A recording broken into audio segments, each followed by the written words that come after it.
Hi, guys. Welcome back to the That's Where I'm At podcast. Today's guests have a story that sounds like a Lifetime movie, but every word of it is true. Deana and Lizzie were both married to the same narcissist, a man who they discovered was leading a double life while leaving a trail of emotional and financial destruction behind him. But instead of staying silent, they teamed up not just to expose him, but to help other women spot the warning signs before it's too late. There is more. Sorry. This is more than a story about betrayal and abuse. It's about sisterhood, survival, and turning pain into purpose. And my co host today is Jane. Jane is the ex fiancee of my ex husband. They spent 2 years together and we all hung out together in college. She's here to give her perspective, being with the same narcissist I was, and also her experience with narcissistic abuse and other relationships in her life. So, you guys, welcome. I'm so excited. Thank you for having us. I'm so excited. This will be a lot of fun. Yeah, I'm Oh, so I, glad you guys are here. I don't think I need those notes. Okay, we can take that part out. I don't need the notes. Okay, so oh my gosh. Okay, so Deana and Lizzie, I was so excited to find you guys and to talk to you guys. Because what an interesting story. And I know there's even more of you than just the two of you in his wake of destruction. So I'm not sure how you guys want to tell the story, but why don't we start with you, Deana? Tell us a little bit about how you met him and how you and Lizzie finally, eventually got together as friends. absolutely. So I met my ex. We call him Rex, our ex. I love that. Yes, I love that. So I met him when I was just 17, and of course, completely naive, not even out of high school yet. He'd been out of high school for a few years, but he went to my same high school, and so I didn't know him, but a lot of my friends did. He was very popular, and immediately thought he was, amazing. Fell in love, the whole thing. Yeah, Um, didn't take long before there were serious red flags, actually, before we got married, even though we married in only a few months. That's there's a crazy. Don't ever do that. there's a red flag. Um, yeah, first red flag when they want to get married quickly. Listen, I Um, did. That's what I did. That's what they do. that's what I did. That's what Lizzie did. Yeah. Jane, I don't know. But anyway, It was so long ago. Some of this is hard to remember. totally understand. Or I'm just blocking it. That's what You blocked it out. blocked it out. I just love that we all get to bring our like exes. Like I just absolutely love this. This I is so know. much fun. Oh, I was glad she was game. So, like, we're gonna all talk about all of our experiences, and Jane's had other experiences too. So it's like this. It's about the warning signs. It's about giving other people hope. That there's Yes, life after all of this for sure. absolutely. Anyway, so, there were red flags immediately. I was young and naive. I, ignored them. Yeah. It's this, the first story is on our podcast. There's a whole lot. I don't want to go into all of it in detail, Yeah. but the basic story is that um, we were married for 27 years. We had 4 children. I found out early on that he had some strange sexual behaviors. Sex addiction was not a phrase back then. I had no idea what I was dealing with. Right. I kept being told by certain counselors we would go to that it was just immaturity or, he just was like had a sin problem, if you want to put it in the church context. Uh, And I just was so confused as to what this was. Like, why was he seeking out sexual encounters, outside of our marriage and things like that? So it was a very difficult relationship. And in addition, he had a money problem. So not only was I being cheated on probably about an average of once every 2 years, it mhm. didn't happen all the time, which made it, a long Yes. runway to get back together and him to smooth things over and people to Mhm. say you should give him another try. But then the financial addiction was also there and it was devastating. We filed bankruptcy twice during our marriage.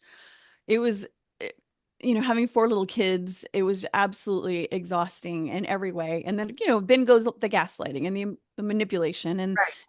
all the other stuff that goes with it, the moodiness and just being, kind of mean to the kids and all of it.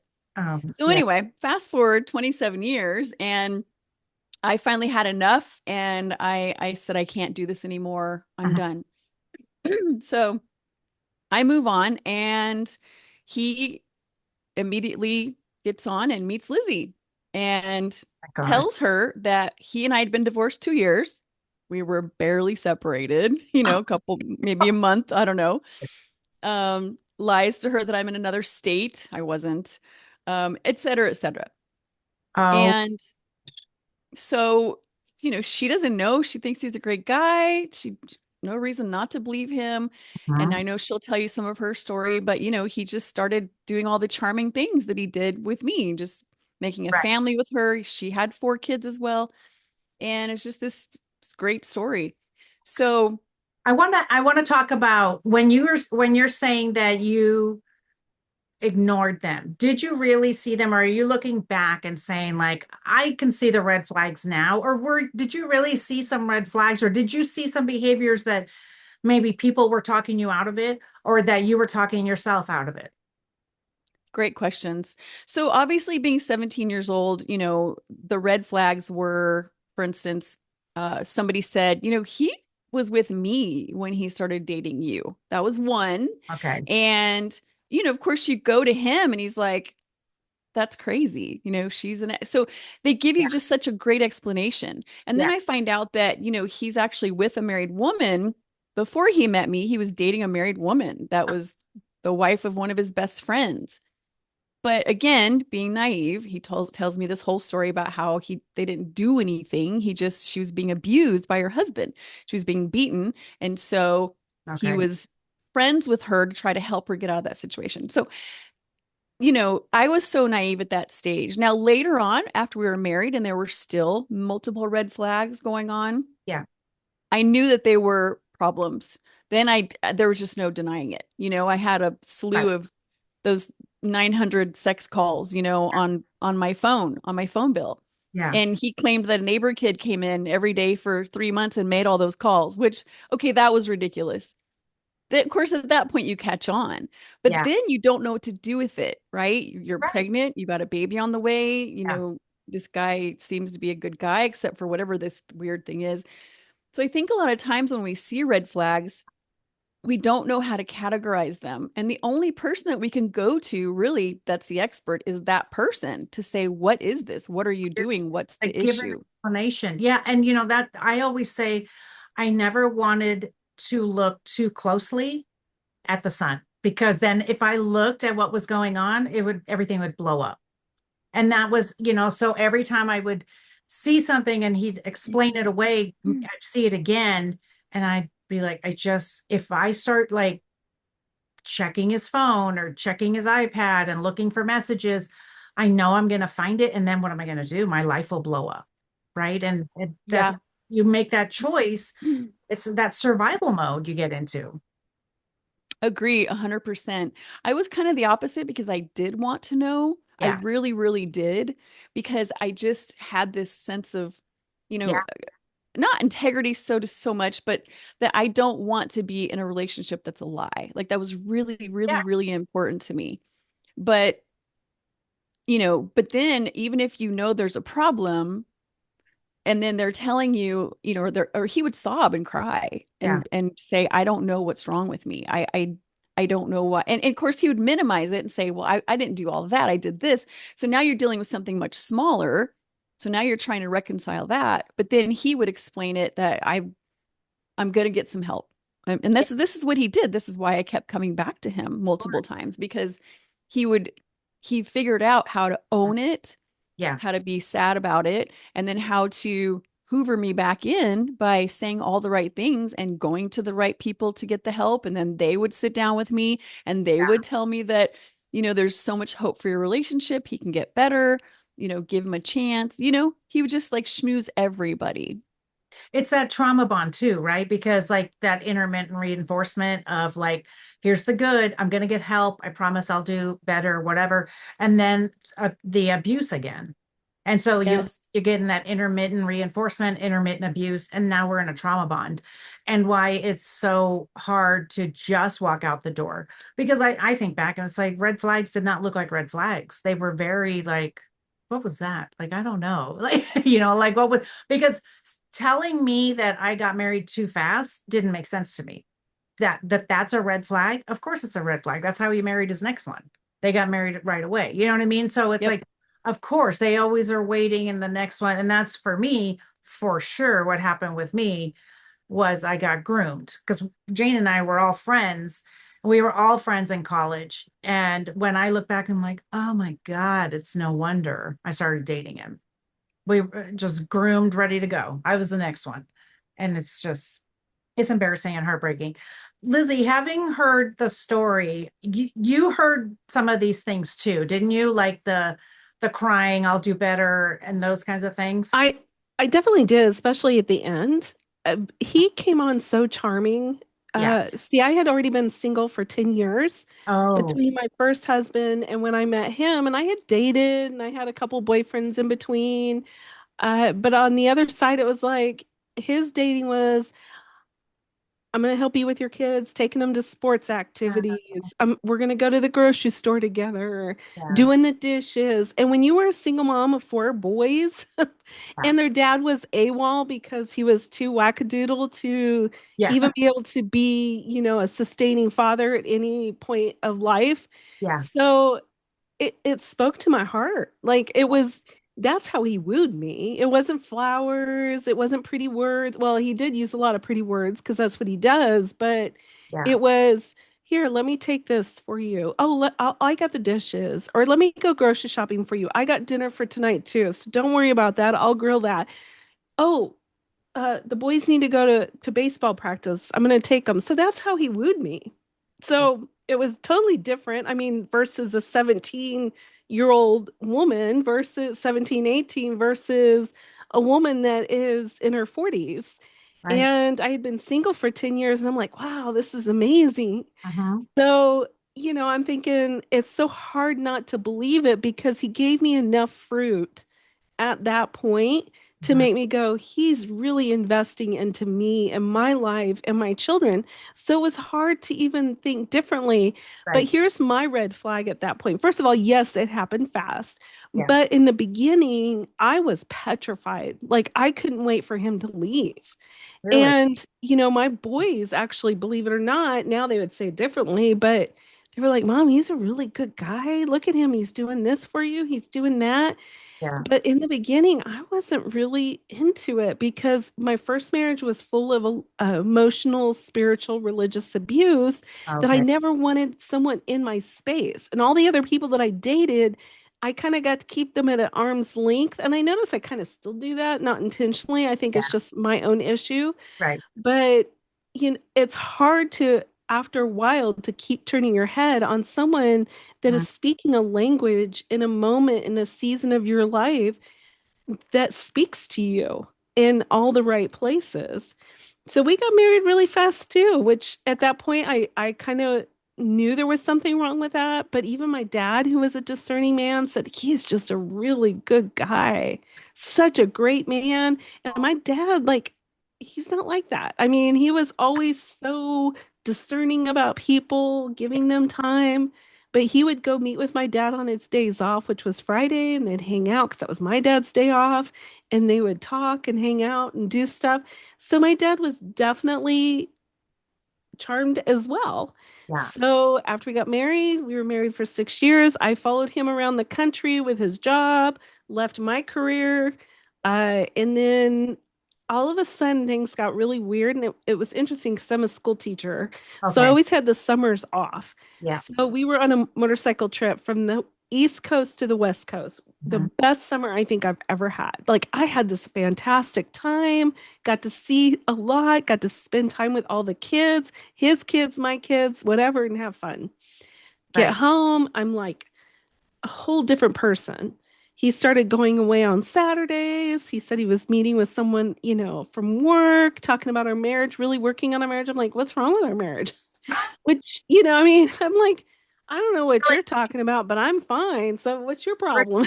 what's happening? Yeah, exactly. And then I got locked out of accounts. And then finally I was like, I'm done. Like at that point, I knew something was off. He Right. went away for the weekend saying he's going up to the mountains and he Yeah. was praying and, doing all the right things. And I was like, okay, I mean, what else can I believe? But at that point, my sister was there and I looked at my sister and I said, I'm not going through this. Wow. So we packed up literally within 2 hours. And one of my sons came to help with his roommate. And my other son came down from Virginia. He was in the Navy for the weekend and they got all my stuff out. We got me a place to live for a while. And at that point, I was just going to file legal separation.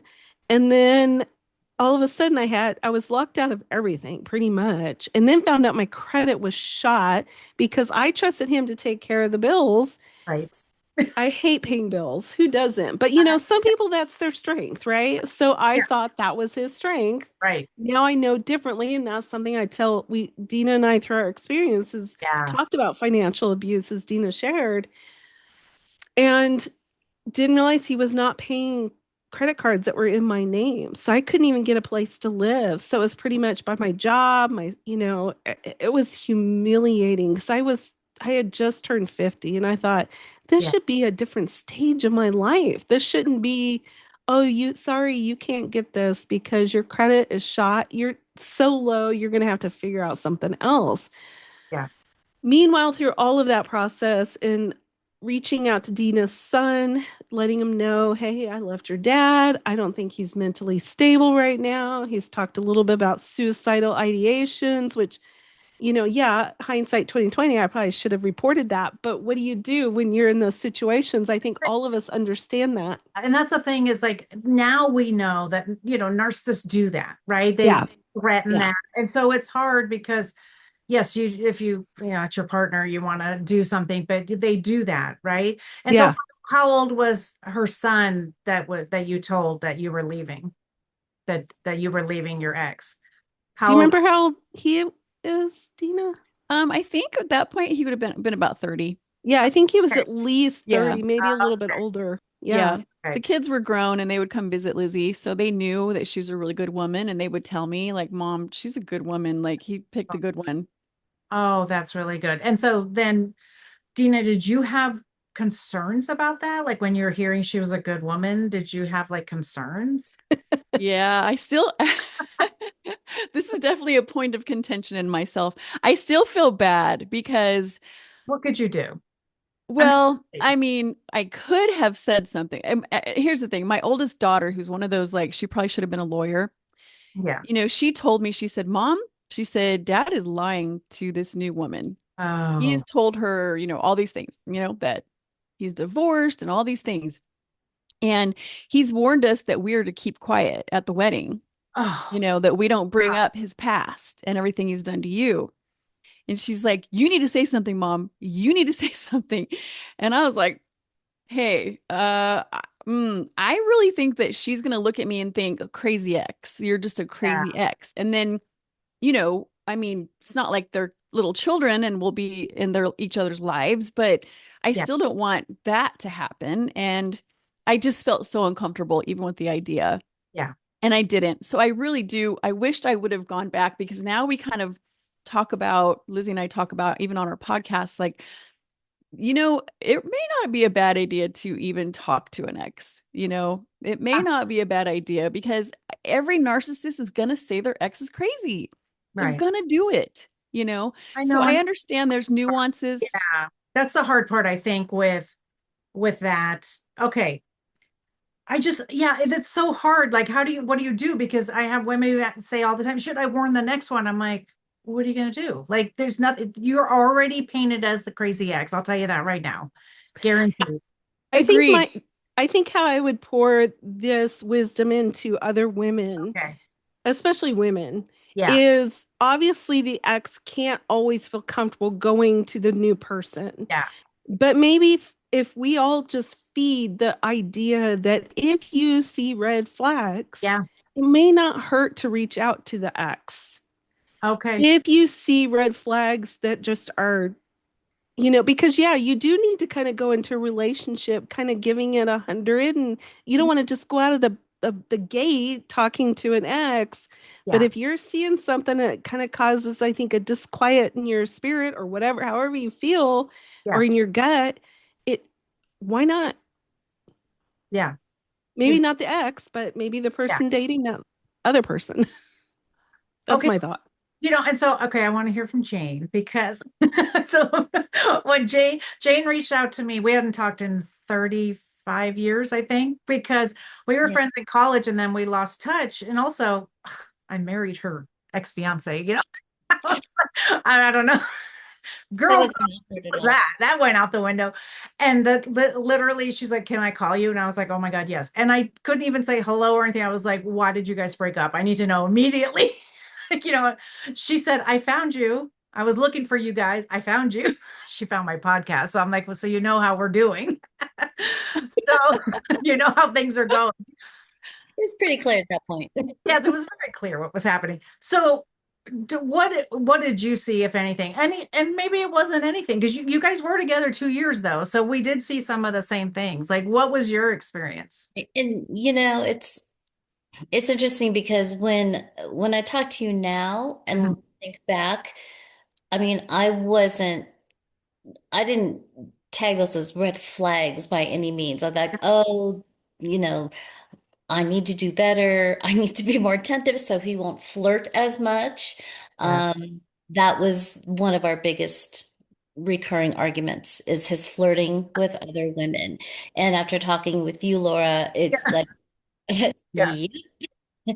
In fact, I made it very clear that one of our other friends, that we would not have any contact with her. We would not go out with her anymore because he couldn't keep it under control.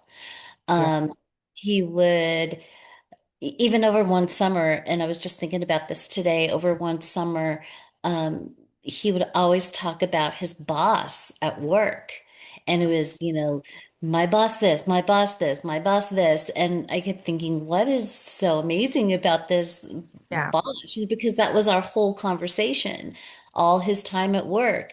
And but then again, I reflect that on me thinking, oh, I'm just being jealous, I'm Yeah. too insecure. It's my problem, What that did, kind of what thing. did he say to you? Because I had that same experience. What did he say to you if you brought it up? Um, we're just friends. Yeah. She's He's my boss. What am I not supposed to be around her? Yes, exactly. And Yeah. so now, Deana and Lizzie, what do you guys think? Because to me, knowing his mother, okay, we know his mother, like there's a mother wound there. And so his attention from women was so needed, like to really touch that mother wound. That's what I believe. I believe there was an emotional neglect and he needed the attention from women. What did you guys see? Deana, this is definitely your arena, so go ahead and carry this one. I'm going to be honest.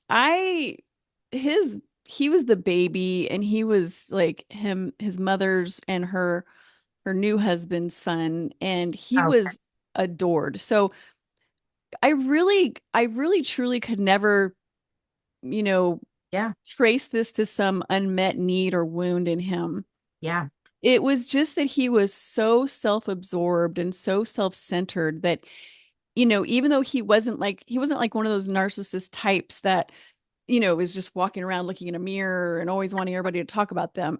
yeah, He was much more quiet about his self-centeredness, yeah, but the world still revolved around him and what he wanted, what made him happy, his moods. Even when we had kids, yeah, I don't, they would annoy him because they were too loud or they were too messy, or there was just constant, you know, bow and worship or walk on yeah, eggshells, to make him happy. So I think in my case anyway, and I'm yeah, sure it can go both ways, yeah, but I just think that honestly, he just learned how to, whether it was a learned thing, nature, nurture, it's hard to know, right. but he just wanted to be the king, you And know?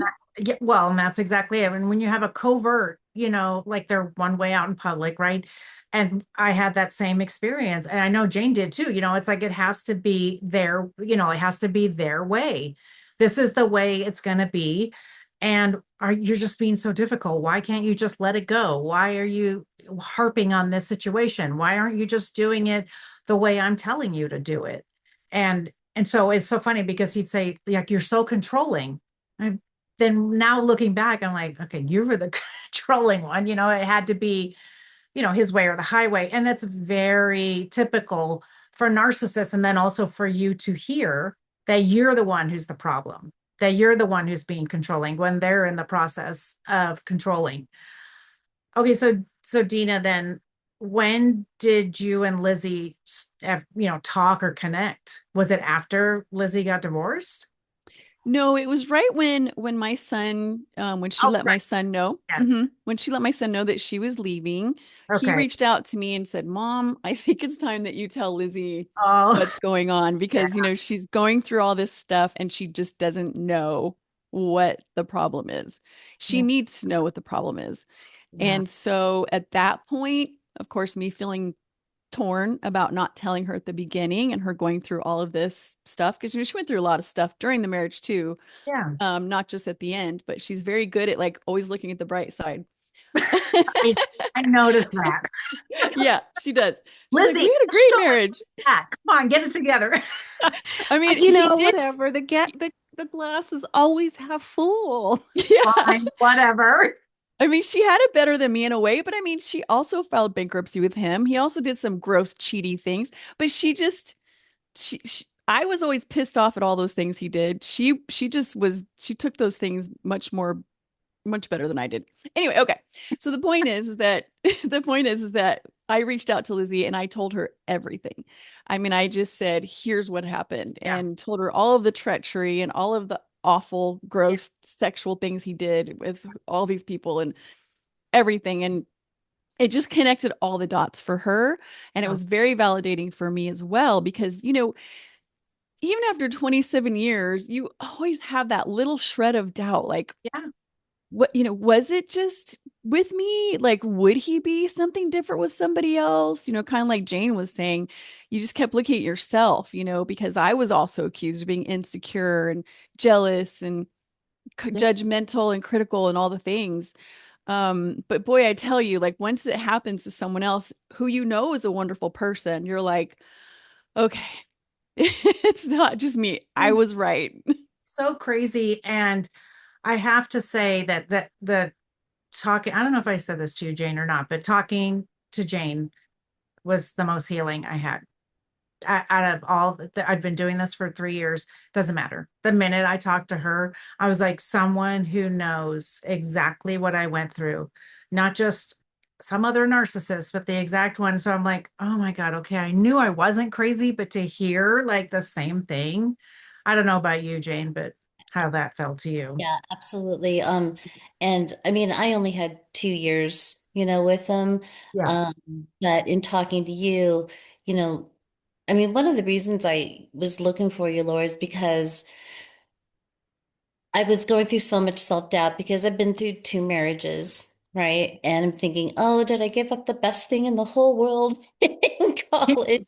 And Right. I was like, oh God, Laura, look, no, I need to talk to her now.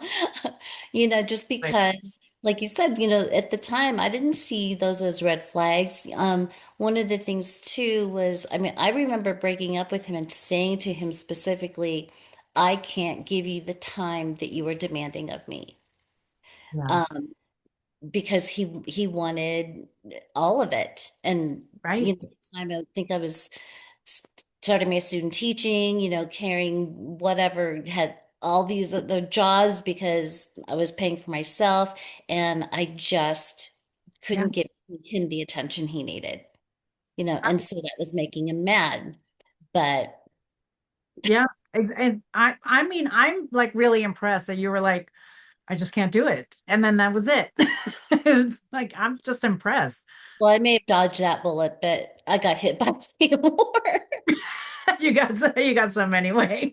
I got some scars. Yeah, that's okay. I mean, we've all been there for sure. That's for sure. That's okay, Jane. I get it. I had two marriages too. So it's like you get hit by those bullets. It's like, Oh, ooh, I thought I was more educated than that, which is a whole different topic we could talk about. No, But yeah. we can definitely talk about that. But I was gonna say I'm gonna put your podcast for sure. I'll put the exact link to like your first episode in the show notes so that people can click on it and hear like the extended version of it, because I think it's a really good listen, because I was just dumbfounded at the years that he's been doing this. just dumbfounded by the chaos he's wreaking everywhere. It's wild to me. And then they just keep, because like if I hear the word charming one more time, it's just like, I mean, they're all so charming. Prince Charming. Like, no, run for your life. Well, yeah, and then of course, the rest of the story, quickly, not to give it Yeah. away all away, but the Yeah. rest of the story is the reason that Lizzie and I started doing this and we're so passionate about it is because Lizzie was leaving him, and Yeah. as she's leaving him, she goes to her house to get her things and finds a box full of cards and letters with dates and realizes that he had been dating another woman and making a family with her while he was married to Lizzie. So Yes. all those like mountain retreats and, Yeah. I need to go and work on our marriage by myself, all those things, he was telling this other woman that, that because he lived like a town away, he was Yeah. telling her, that he was working another job or something like that, and he could meet here and there. And that he was also taking care of a little elderly couple. He lived with them and took care of them. What? And that's why he didn't take her home, because he didn't want to disturb them. And he's telling Lizzie that he's Ubering and or he's going to the mountains or he's whatever, whatever. And he's like carrying on a whole double life while he's married to her for almost a year. So That. Lizzie discovers this right after we become friends. We hadn't been friends for too long when she discovered it. And then she and I are like, oh, we have to find this woman. He Oh will my God. marry her as soon as your divorce is final, Lizzie. Yeah. And so we just were like, okay, we have to do whatever it takes. So So yeah, let's talk a little bit about that. So you found her and reached out to her, and what happened? well, it took several months before we found her. Okay. We found her on Facebook first, and we didn't see any sign of him on her Facebook. Uh, So we didn't know. By this time, it'd been a couple of months since Lizzie had left, I think, okay. and so we weren't sure if she was still with him or if she wasn't. Okay. Um, but we tried, messaging. We tried finding people that maybe were connected somehow, and we were completely failed at it. So finally, I just left her a message in her Facebook Messenger, even though we weren't friends. So it went somewhere weird, I guess, Yeah. and just hope she would find it. And it said something to the effect of, listen, if you find this Jane, we call her Jane too. Sorry, Jane. Jane Doe. If you find this Jane, an alias name, Lizzie and I just want you to know that we can tell by your Facebook page that you are a really good woman, that you probably had no idea that this person was married while you were with him. I don't know if you're still with him or if you're not, but if you ever want to just reach out, we're here for you. We know you're innocent, something to that effect. Yeah. And it was what, maybe a month later, Lizzie, or 6 weeks later or something? It was actually 2 months later because Two that months was later. 6 weeks. Yeah, because it was, I can tell you the exact day, June 2nd, when she did that. And we heard from her, I believe, July 14th or 15th. She's Wow. she's a whiz. I don't know how she does that. Yeah. Anyway, I couldn't even tell you the year. So anyway, so she all of a sudden, and this is hilarious, I'm actually heading to a conference. I work at a hospital as a manager, and I have to do I'm a keynote speaker for breast cancer awareness, and I'm heading to be the keynote speaker, Oh, and my ADD person self is not ready for this, for the speaking at all. I'm not prepared with my notes, so I'm going to get there early and sit in the car where it's quiet and prepare to be the speaker. Guess who calls me after 2 months of us my God. dying to connect with this woman, to do everything we can to save her from this situation? She calls me on the way. I couldn't believe it. And of course, I'm looking at the call waiting, and I'm like, oh, Oh my so God. don't answer it, don't answer it, don't answer it, don't answer it. And of course, I answered it. Of course. And that, bless her heart, she was like, hey, hi, I'm so confused. I'm not sure what to make. I found this message in a weird place on Facebook. Oh my gosh. And I said, well, do you know who I am, Yeah. Jane? And she said, yes, I know who you are. And I said, okay, are you still with Rex? She said, yes, I am. I said, okay, listen, Lizzie and I just wanted you to know that we know for a fact, because we know how he is. You may not know this, but we know that you're a good person and you probably didn't know he was married. And she's like, who is Lizzie? He Oh had cut her out of the story completely. He had told her he'd been single for 6 years and that his children didn't talk to him because they were angry because he moved out of state and left them, and wow. all these lies. All of And she had stayed single because she had a traumatic marriage before. She'd stayed single for a multiple number of years and yeah. then thought this was the perfect man. And boy, I tell you, now having to explain that Lizzie lived, a town away, and Yeah. then she knew the house because she said they'd driven by every now and then. He'd run in and get something. But her first comment after she stopped panicking was, "Do you think this red coat I'm wearing is Lizzie's? Oh my Because gosh. I thought it came from the little old lady. He said that she was giving it to me." And I'm like, oh, there Oh my was God. no old lady, no old man. That's probably Lizzie's coat. Yes. Yes. So it was a whirlwind. It was absolutely crazy. Lizzie and her ended up connecting Okay. so many dots. I mean, things like Yeah. Lizzie and he and Lizzie going on a road trip and buying a souvenir. And he brought the souvenir to her and said he went on a road trip by himself. And so he brought Jane this souvenir and, end up cutting Lizzie out of the pictures and showing Jane just the pictures of him and on this trip. I mean, it was like the connections they made when they had that conversation were phenomenal. Um, and that little sassy lady, um, Jane, she was incredible. She actually, that very weekend, she was a hairdresser in this town that she lived in, and she knew everybody. And that very weekend, when he rolled into town because he was on a road trip with her son, which freaked her out. Yeah, I'm sure. When he rolled into town, she had the police escort him into her driveway. She had an annulment. She had a court Wow. order. She had a restraining order, everything lined up. And he gets off that motorcycle and he turns around and he's like completely freaked out. Of course, Lizzie and I wish so bad we could have been there because we Oh would my have been gosh. That, cheering for, yeah. you That would know, have been so fun to watch. yes. So how long after you guys got divorced, Lizzie, did they get married? So our divorce, if I can give dates. So Of course. our divorce was finalized April 15th, pretty much Okay. around there. And they got married on the day after Deana sent that Facebook message. So she sent, I believe, on June 1st. They were married June 2nd. I'd have to look at the dates, but that's pretty much the timeline. And yeah, it was really quick. And she said, he wanted me to marry him a long time ago. And I said, no, this is too fast. And I thought, well, that would have been interesting because we were still married. That's I cool. mean, the time that I thought he went on a retreat and the weekend that I left, Yeah. they actually went to visit her family in another state.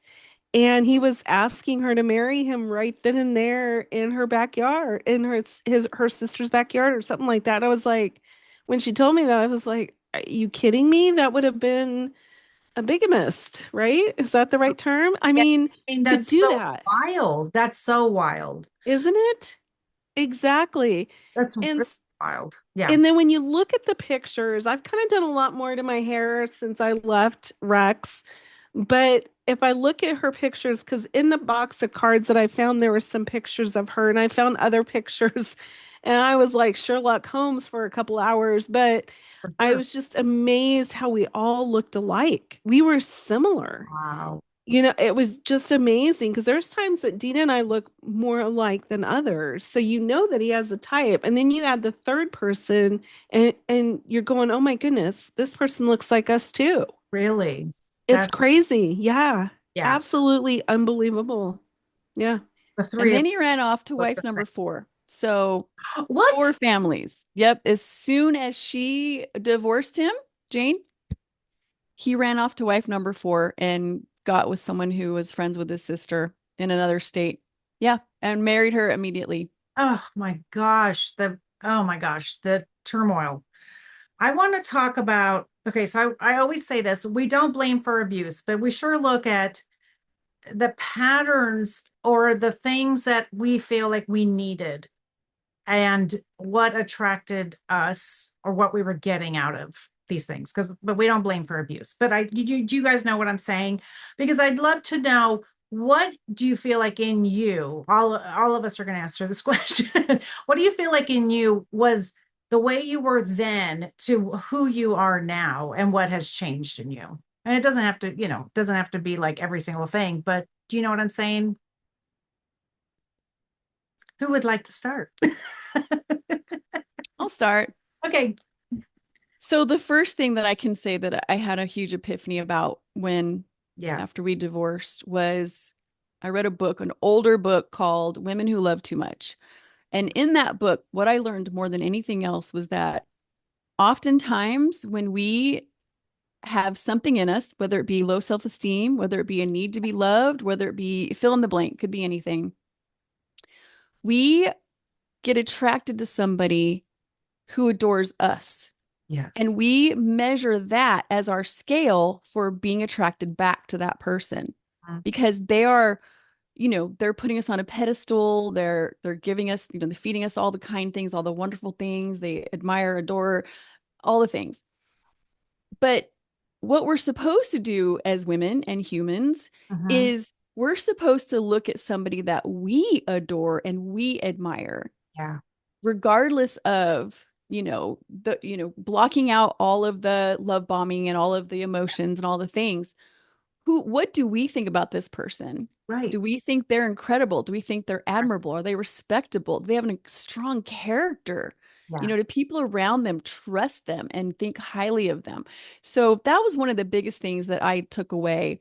Now, obviously, being a 17-year-old, I had multiple holes in my heart. Grew up in a very dysfunctional family. Mom was end up being married like 4 or 5 times. Good mom, but just same thing, just didn't have a good filter for men.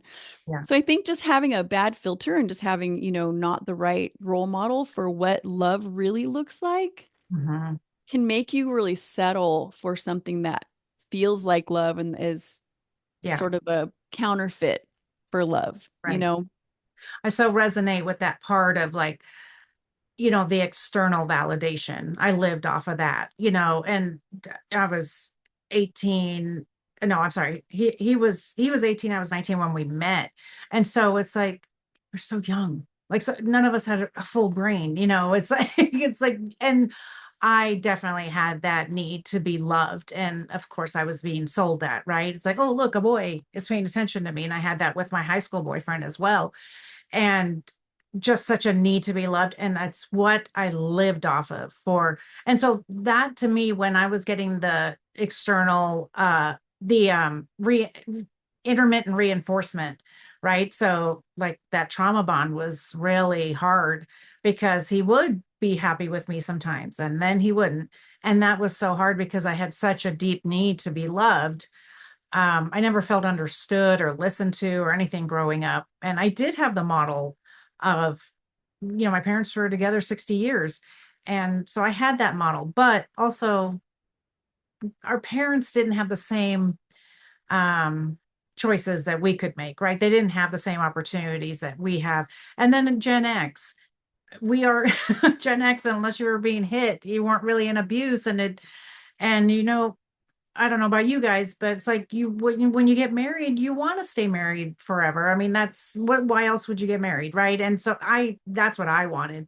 So I definitely had to learn how to love myself. And then I had to learn how to set boundaries, and those went together. And that's what changed my life. And so that's how I live my life now. I love myself, and that radiates into the world.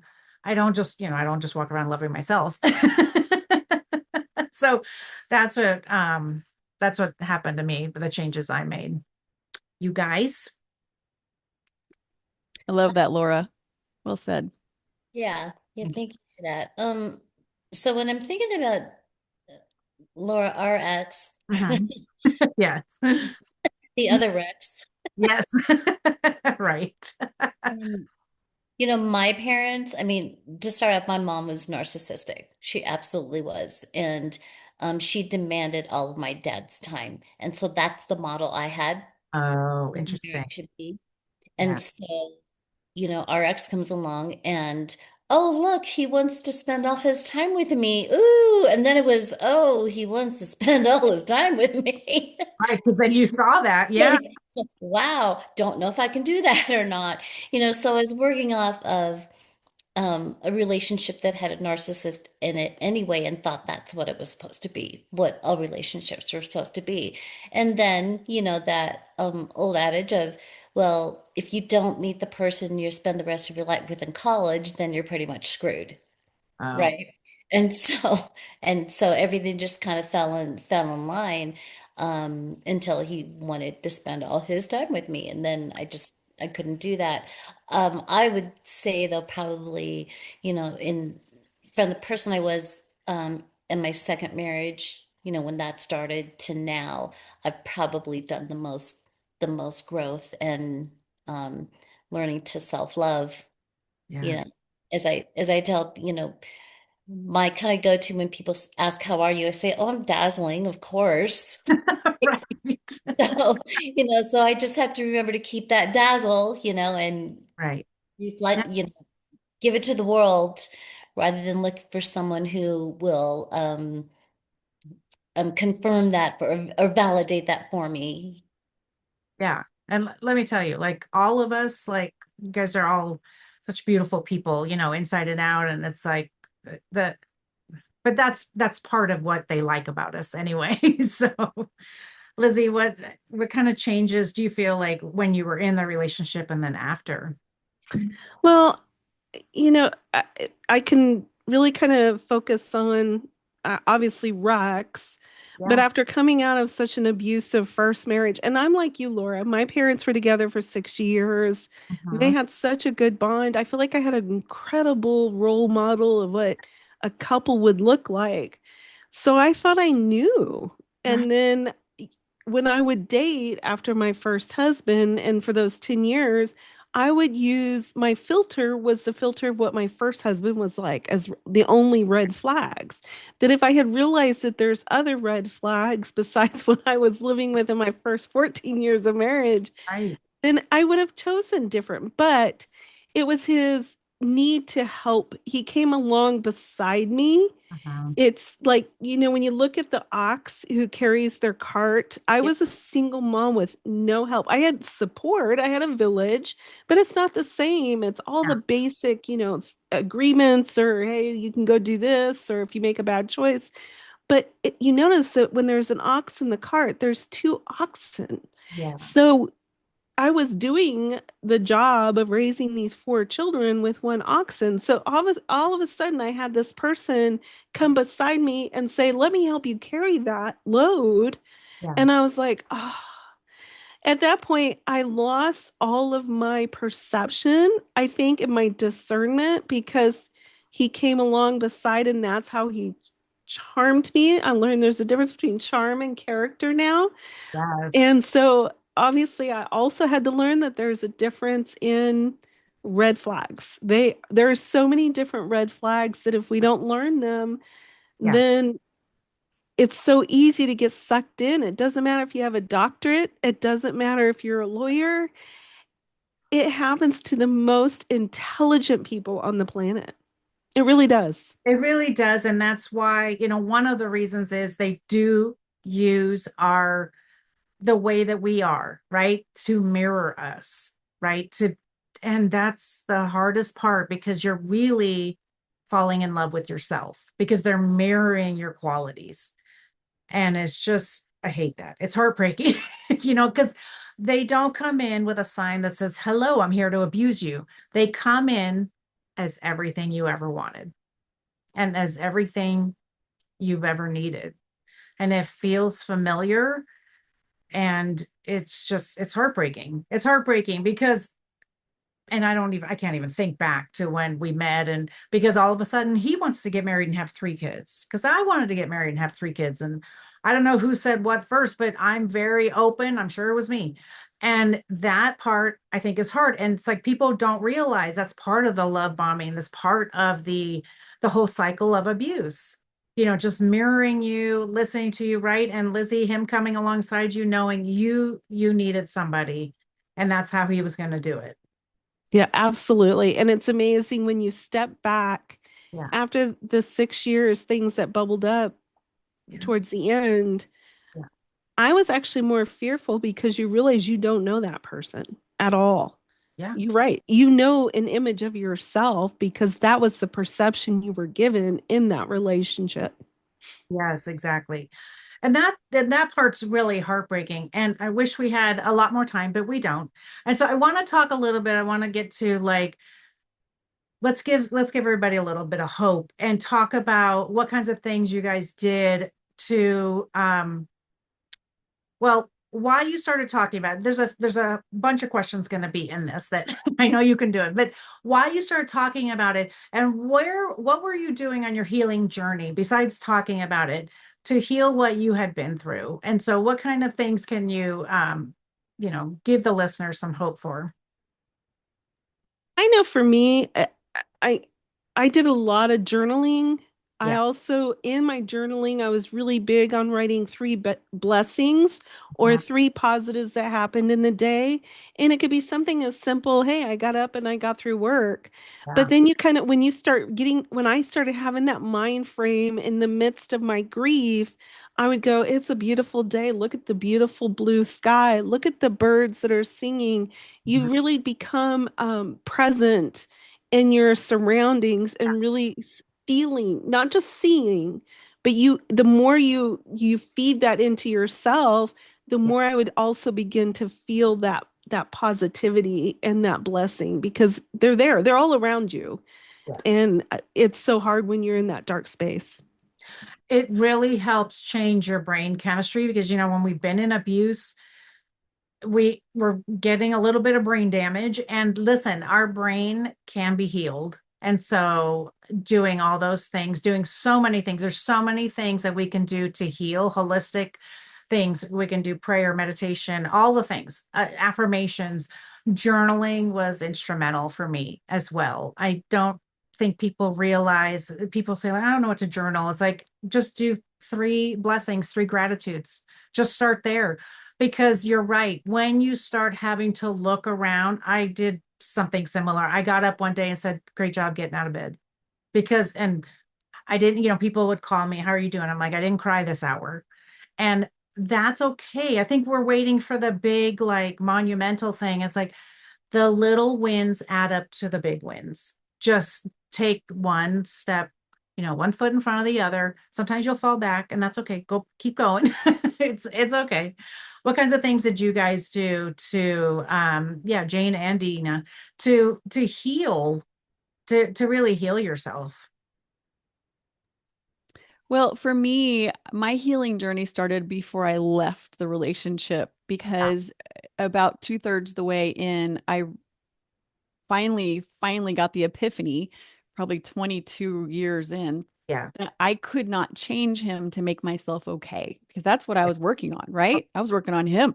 Of course. If Me he too. would just get better and stop doing what he was doing, I would be okay. Yeah. Everything would be okay. The family would be okay. So Yeah. I was shoving books down his throat and trying to get him to go to seminars and like Then, Deana, all the I had a PowerPoint. yeah, yeah, If you would exactly. just stop abusing me, everything would be great. Exactly. All of it. And it all went to the wayside, every bit of it. And so finally I get this epiphany. It took a long time that I need to start growing for myself. I need to start healing myself within the relationship. Yeah. And my mom told me, she said, "Look, you need to get healthy." And I was like, "But I am." She's like, "Mm-mm. You Yeah. can't be in this relationship and really truly be healthy, Deana. So there's something. So if you get healthy and he has a chance of getting healthy, then he'll come along with you. But if he's just there to suck you dry, he will not." Yeah. But the most important thing for me was I also needed to survive at this point. I was drowning. It was like my head was being held underwater Yeah. and I needed to survive and I had to gasp for air and it wasn't going to come from him. So I started getting every self-help book I could.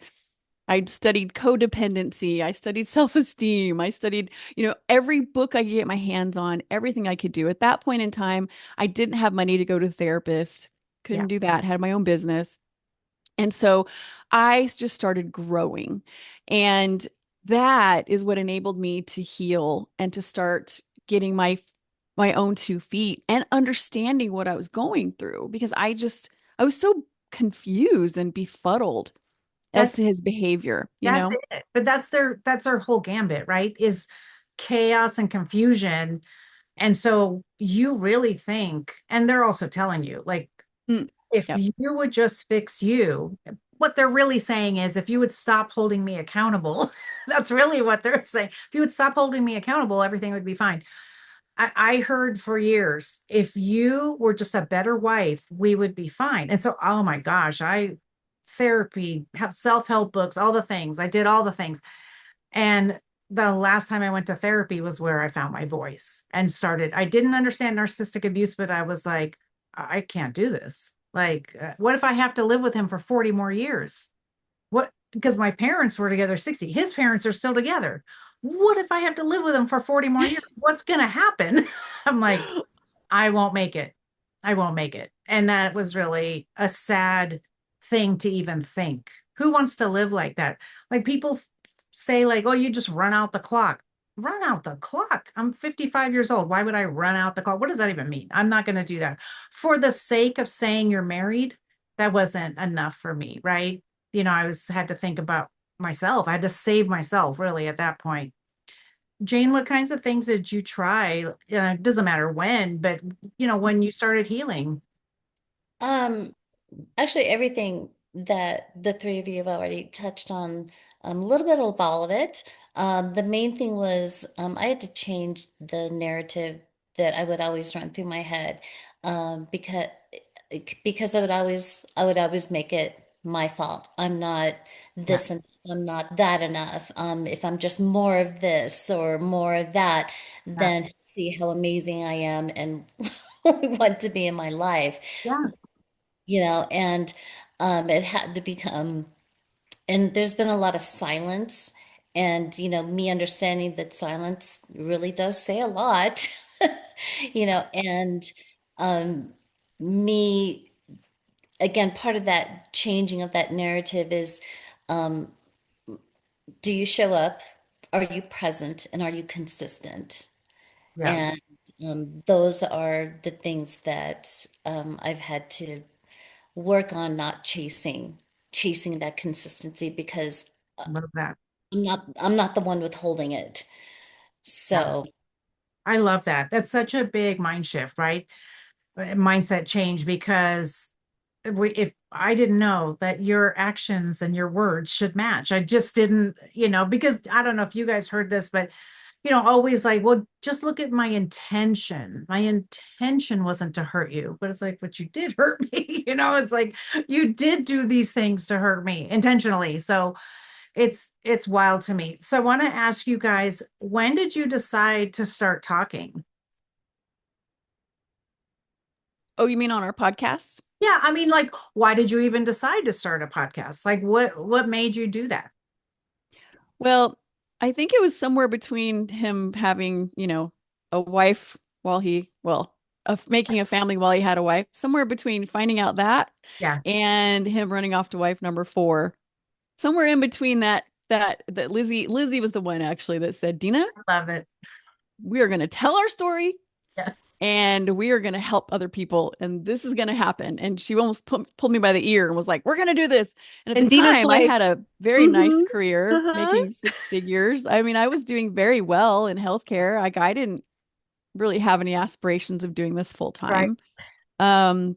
But I was like, yeah, like Lizzie said, I was like, okay, yeah, we should. I mean, I knew we should. I knew watching all these families devastated, and not Yeah. including all the women that he would, call on the phone and try to perp on, and the women he would walk up to and smooth talk and try to perp on, not including any of those poor women that were, and his fourth wife found on his phone he was talking to 27 different women at the same time, trying to It's get something from them. it's amazing to me when I listen to true crime podcasts all the time, and I will hear that all the time. Like, how do they even keep track of these people? Like, I don't even know.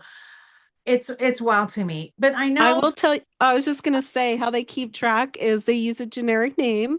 Oh, I was always called Sweetie. So I oh, rarely heard my name yes. fully out. So they used that kind of mode because I said, well, now that makes sense. So the one thing I tell anybody if I date them is never call me Sweetie. Don't call me for that. Because I Ever. was Sweetie also. Oh, So we were gonna get t-shirts made, Sweetie 1, oh Sweetie 2, my and Sweetie 3, but we didn't. And the other thing, we do have to warn the others, right? That's why I want to talk. It's not about them specifically, though it should be, but it's about these red flags, especially our generation. We weren't taught that. It's just be the good girl, do the X, Y, and Z, and then you end up with this life that, this good life. And it's not, it didn't turn out that way. And so, I was talking to somebody earlier and I love the conversation my kids are having. My kids are grown. Two of them are in their 30s, and it's like, I love the conversations they're having. They speak so openly about these things. I'm like, oh, thank God, like this generation is talking about this kind of stuff. And I'm so thankful for that.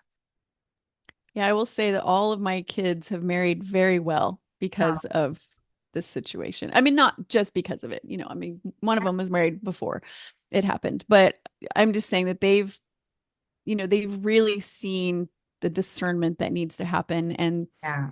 the choosing your partner and how deceptive people can be, Right. how incredibly deceptive someone can be, and that you really have to take your time getting to know them. You really do, because the red flags aren't going to come out if you're a long distance relationship for a long time, Yeah. or if you get into a serious relationship, Yeah. moving in together, or having a child together, Mhm. before you really know this person. And I It's was gonna say that my yeah. children have decided not to get married at this point, so they're all single. Oh my gosh. But they're a few years younger too. Yeah. So Well, Yeah. can Laura, can I could just add one thing as the end Yeah. of Of course. you talk about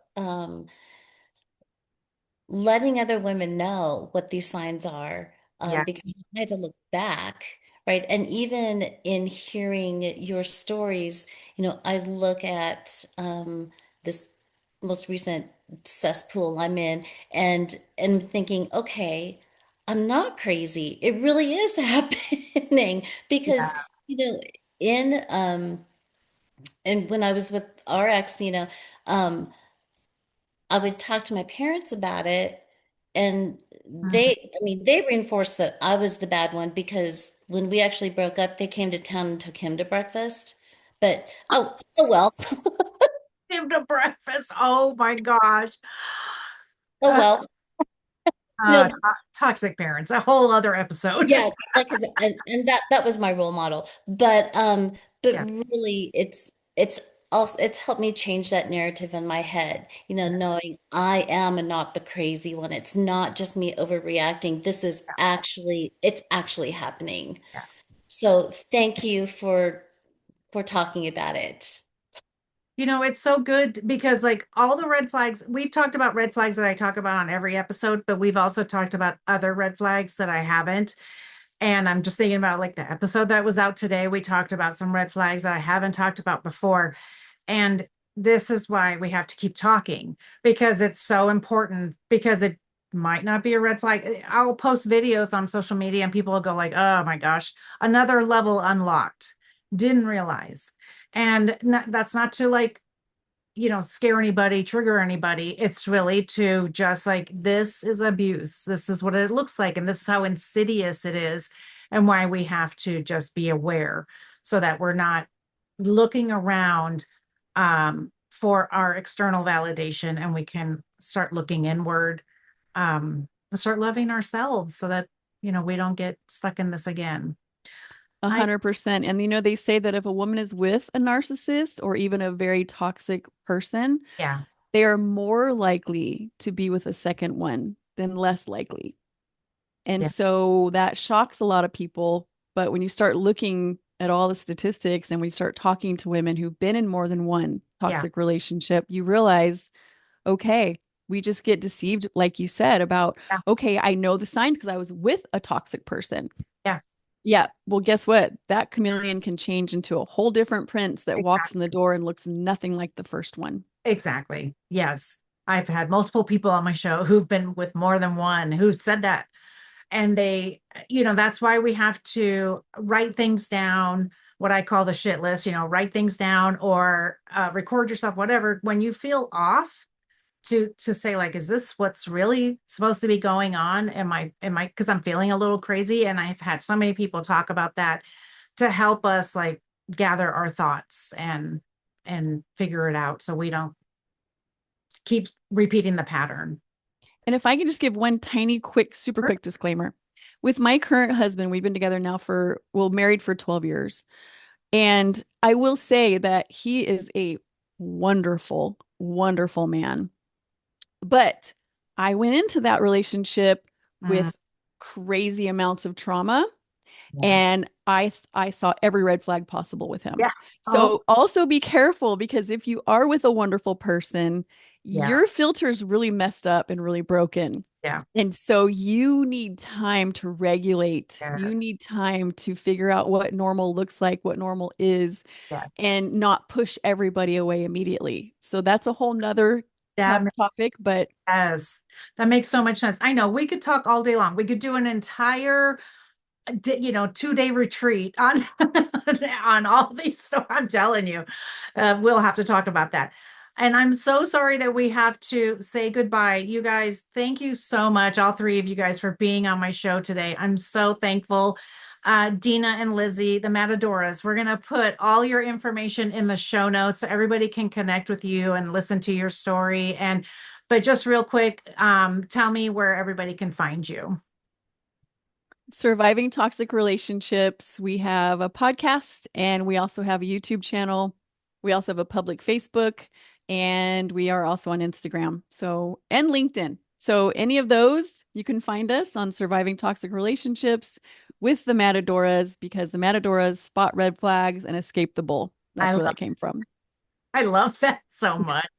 Jane, thank you for being here, sharing your side of the story and all. Oh my gosh, you guys, this has been a ton of fun. I thank you for everything you said. And guys, if anything resonated with you today, please look, touch all the buttons. Like it. You're in Apple or Spotify or YouTube right now. Like it, subscribe, do all the things, leave us 5-star review, do all the things, because then podcast land knows that you love us and then we can keep doing this work.